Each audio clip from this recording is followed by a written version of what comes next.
Population explosion is a term that was made popular in the 70s, and many of the politicians at that time were accused of forcefully sterilizing young sexually active men in large numbers. The entire blame for poverty, inequity, and lack of development was placed at the doorstep of population explosion. When the National Family Health Survey report, popularly known as the NFHS report, on population was released recently, there was a collective sigh of relief all over the country. Why did that happen? Let's learn that in this episode.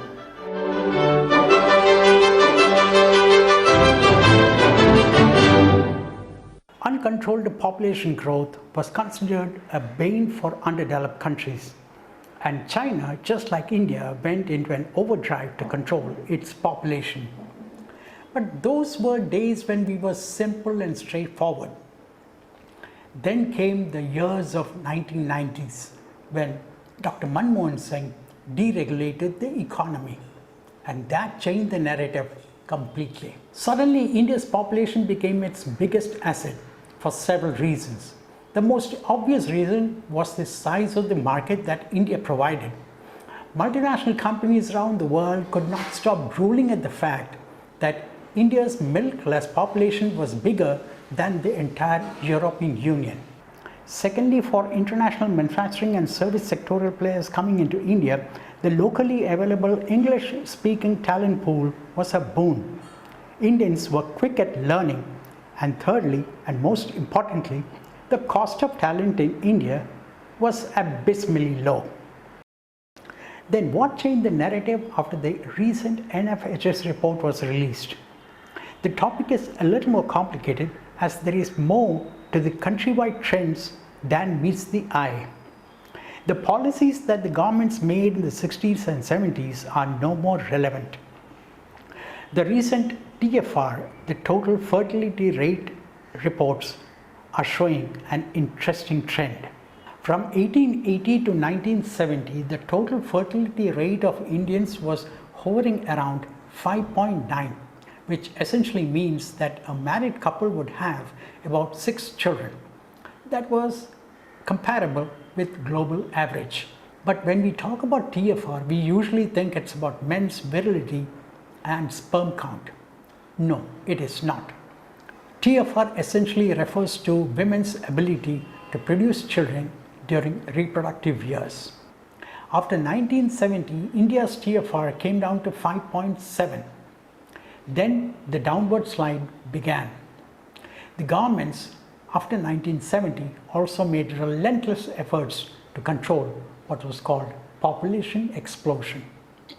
Why is the downward spiral in population growth not considered to be a good omen? After all, India is the second most populated country in the world. The problem is, a TFR which is lower than 2.1 can have an adverse effect on the economy and prosperity of the country in the long term. To understand this, we need to know replacement fertility. Replacement fertility is the fertility at which one generation exactly replaces the next one. In advanced countries, replacement fertility is about 2.1. But in India, in the last 5 years alone, replacement fertility has gone down by 10%. And that has set off alarm bells. Why has population growth rate in India gone down drastically? One reason is the use of contraceptives, which has become widely prevalent all over the country. On the other hand, this also reflects on the quality of life, which has improved considerably in the last 50 years.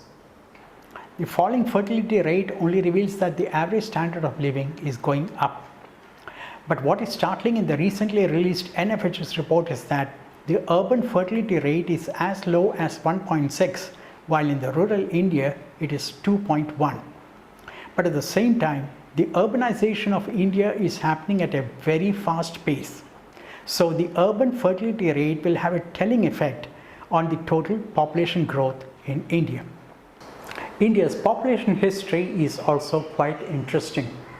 India's first census was held in British India in 1865. In 1891, the total population in undivided India was 28.72 crores. That is unbelievable. In about 130 years, the population grew by 110 crores. That is almost 4 times in 130 years. But all that is about to change. The NFHS 2021 report says only 5 states in India have fertility rates above the replacement rate. There are 3 major reasons for the drop in population growth in addition to the wide use of contraceptives all over the country. One is that women's mean marriage age has increased. Secondly, they are spending more number of years in school. And thirdly, the healthcare system for the entire society has improved remarkably in the last 50 years. Lowering fertility rate has a spin-off effect on women. Women get better education, and the fertility rate of the following generation goes further down.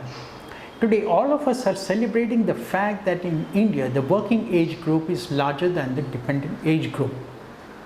But once the replacement rate goes below 2.1, the dependent age group becomes larger than the working age group. And that's when trouble starts.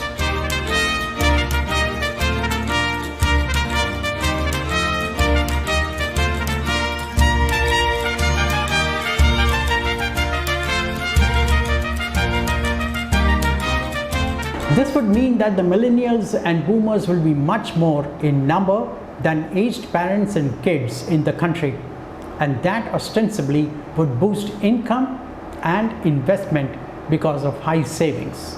The NFHS 2021 report also reveals that there is major decline in fertility rate among all religious groups. The most important aspect of falling fertility rate is about climate change, because falling fertility rate would mean less pressure on land, water and other resources.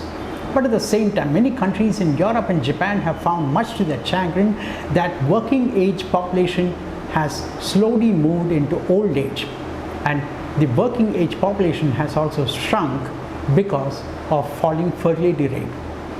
The large number of old age population would mean larger allocation in pensions. There is an alternative theory propounded by economists Charles Goodhart and Manoj Pradhan in their celebrated book, The Great Demographic Revival: Aging Societies, Waning Inequality and an Inflation in Revival. According to the two economists, lowering fertility will have a positive effect on inflation. That is because lower labor supply will lead to higher wages and a change in the nature of unemployment-inflation trade-off.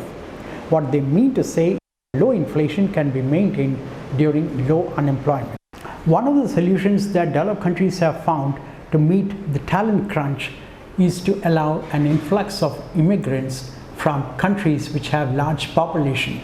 But that comes with a baggage of culture shock that we often see in developed countries. Now let's talk about China, which has been in competition with India on population growth. Last year, China recorded the least number of marriages, and for over a decade, matrimony has been on decline in China. Many international experts even suggest that China is going to face a demographic crisis. Even in US, the situation is quite bad. Many in Gen Z population don't want to have sex, don't want to get married, don't want to buy property or car, and that is not because of the dire economic situation prevailing today. This trend in Gen Z was seen even in the pre-COVID days. Housing prices and housing rentals have gone through the roof in the US, in Australia and in Europe. And many of the adult children in these countries are staying with their parents, which is actually considered sacrilege in West. They used to laugh at Indians who stay with their parents after marriage. And today, almost 40% of American children, adult children, stay with their parents. Now look at this strange dichotomy. A young couple in the US has a combined student debt of rupees 52 lakhs. I have converted that into Indian rupees for convenience. They have a monthly income of 8.5 lakh rupees. But they are finding it difficult to save for home, afford children, pay off debt and fund their retirement. A 21-year-old girl, Miss Celentano, revealed in her TikTok account that it is cheaper to catch a flight every day from her house in South Carolina to her work at New Jersey rather than renting a house in New Jersey. We are living in strange times. Let's look at Southeast Asia. In South Korea, the situation is alarming.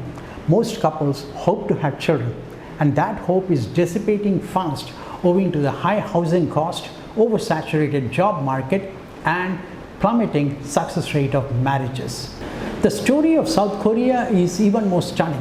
According to one estimate, more than a third of South Korean men and a quarter of South Korean women will never get married even though they are in their mid to late 30s, and even more will never have children. Another major issue is about infertility in men, also known as impotence, mostly to do with lowering sperm count and testosterone levels, erectile dysfunction, and testicular cancer. Fecundity, which is a person's ability to produce offspring, is plummeting. The problem with sperm is that it is exquisite.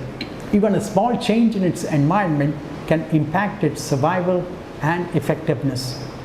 Now let me put this without sounding like an alarmist. In 1973, the average sperm count all over the world was 104 million per ml, which came down to 49 million per ml in 2018. Have you ever wondered why there are so many fertility clinics all over the country?